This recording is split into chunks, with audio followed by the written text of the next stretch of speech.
Welcome to Politics Review.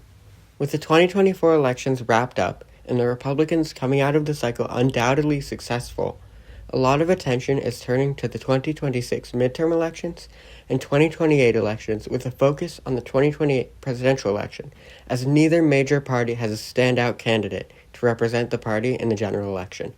The Democratic Party has many possibilities for who would run for president and come out victorious in the party's primary. In this video, I'll walk through some of the prominent potential candidates, and I'll cover their backgrounds, political experience, and potential performances in the 2028 Democratic primary and 2028 presidential general election. Cory Booker has been a Democratic senator from New Jersey since 2013. Booker went to Stanford, Oxford, and Yale.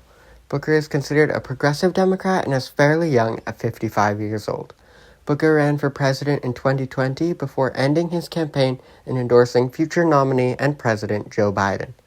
Booker is considered a liberal and progressive Democrat who has supported criminal justice reform, the legalization of cannabis, abortion rights, LGBTQIA+ rights, and Medicaid for all, just to name a few. Booker supports a two-state solution between Israel and Palestine. Booker has maintained a close relationship with former President Barack Obama and was a surrogate for Obama's 2012 re-election campaign. Booker has the potential to appeal to black voters and bring some dissatisfied black voters back to the Democratic Party.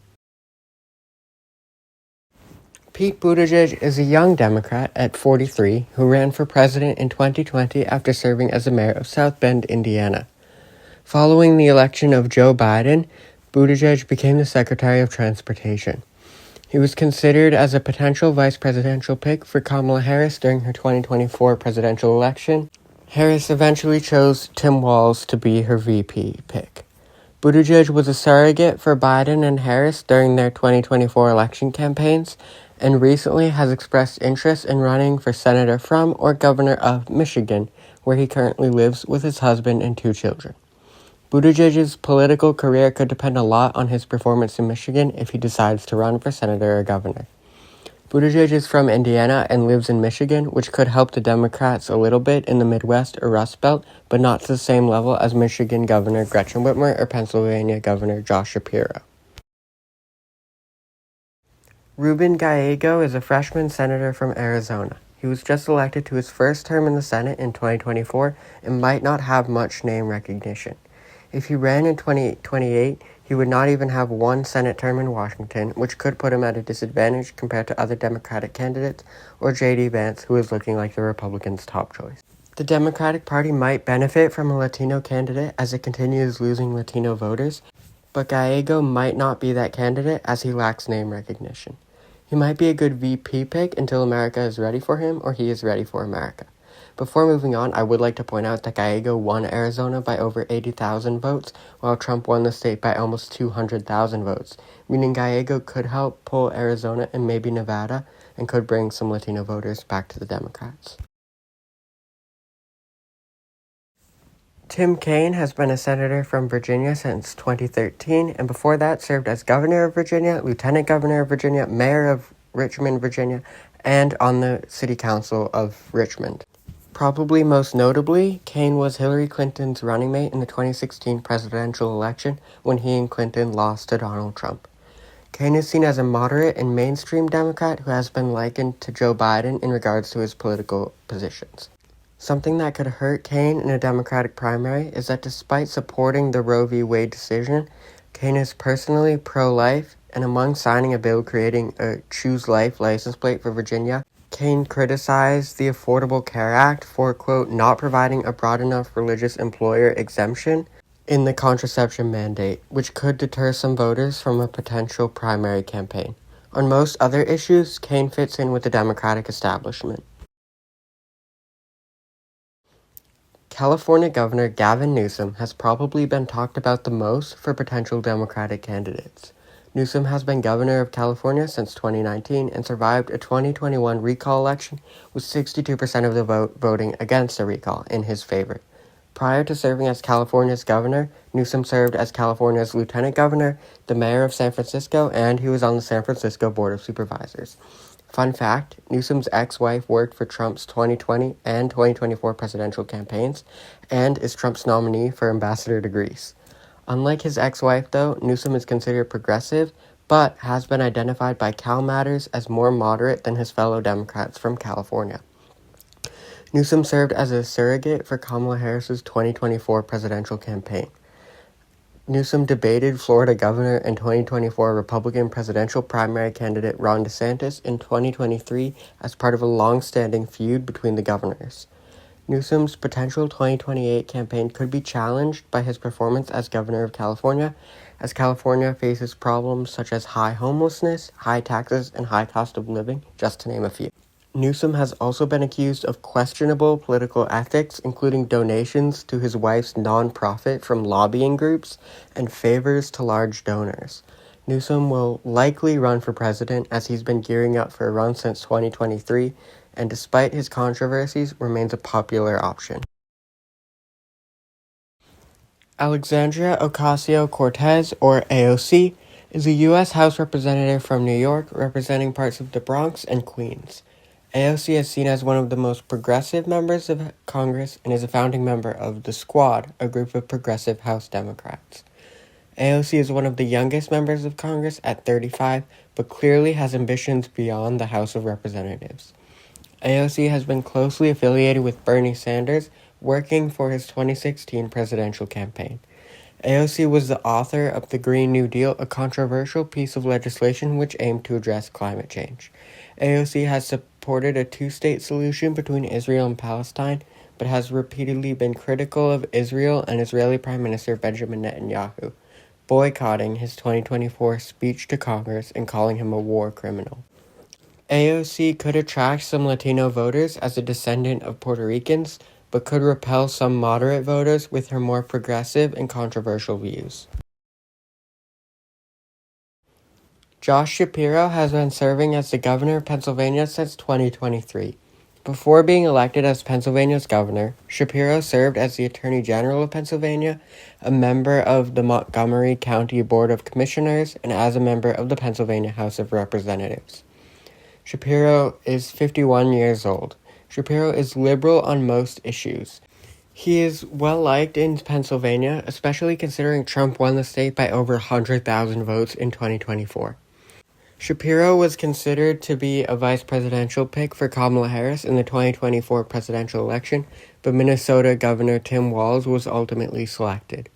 Shapiro has been criticized by those on the left wing of the Democratic Party, mainly for his stance on the Israel-Palestine conflict. Shapiro is Jewish and considered a liberal Zionist, but he does support a two-state solution. Shapiro issued support for Israel during the 2023 Israel-Hamas war, but has criticized Israeli Prime Minister Benjamin Netanyahu, calling him, quote, a terrible leader.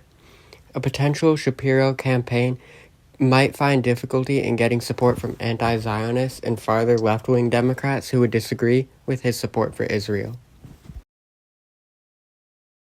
Josh Stein was elected as governor of North Carolina in 2024. Prior to serving as governor of North Carolina, Stein served as Attorney General of North Carolina and in the North Carolina Senate. Stein was the first Jewish person elected in a statewide position in North Carolina when he was elected as Attorney General in 2016, succeeding Roy Cooper, who he also succeeded as governor. Stein received 55% of the vote in his 2024 gubernatorial election, while Donald Trump obtained 51% of the vote in the same state in the same election.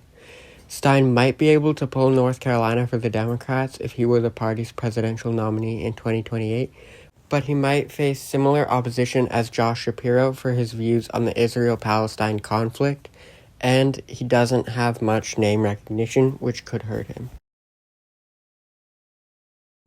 The Reverend Raphael Warnock has served as a senator from Georgia since 2021.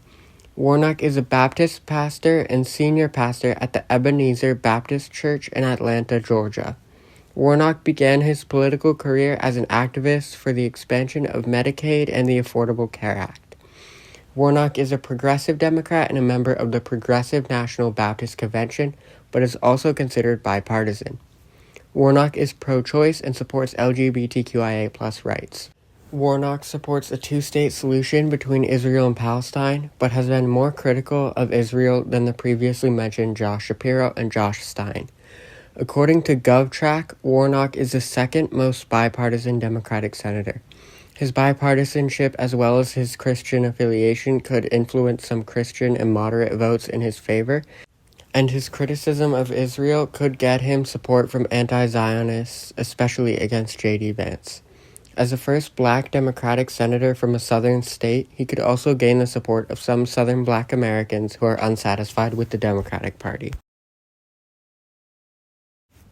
Gretchen Whitmer has been serving as the governor of Michigan since 2019 after serving as the prosecuting attorney of Ingham County, a member of the Michigan Senate and minority leader of the Michigan Senate, member of the Michigan House of Representatives, and the chair of the East Lansing Transportation Committee.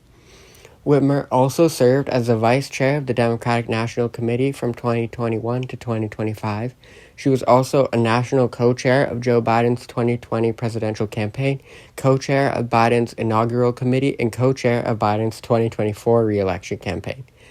Whitmer was on Joe Biden's vice presidential shortlist, but withdrew herself from consideration and prompted Biden to choose his eventual pick, Kamala Harris. Whitmer gained national attention in 2020 when several members of the far-right Michigan militia Wolverine Watchmen plotted to kidnap her and overthrow the Michigan government. Her future has been speculated, with Whitmer herself saying in March of 2024, quote, "See you in 2029, hinting at a 2028 presidential campaign. Whitmer is a self-described progressive Democrat. She is pro-choice, pro-LGBTQIA+ rights, pro-union, and supports other policies that place her with progressive Democrats. Other potential Democratic candidates include sports broadcaster Stephen A. Smith, who said he would consider running in 2028, Kentucky Governor Andy Beshear, former North Carolina Governor Roy Cooper, Wisconsin Governor Tony Evers, Massachusetts Governor Maura Healey, New York Governor Kathy Hochul, Arizona Governor Katie Hobbs, New Mexico Governor Michelle Lujan Grisham, New Jersey Governor Phil Murphy, Colorado Governor Jared Polis, Illinois Governor J.B. Pritzker, Minnesota Governor and 2024 Democratic Vice Presidential nominee Tim Walz, and many more. Thank you for watching. You can expect a video covering potential Republican candidates and another covering potential third-party or independent candidates in the near future. Thank you.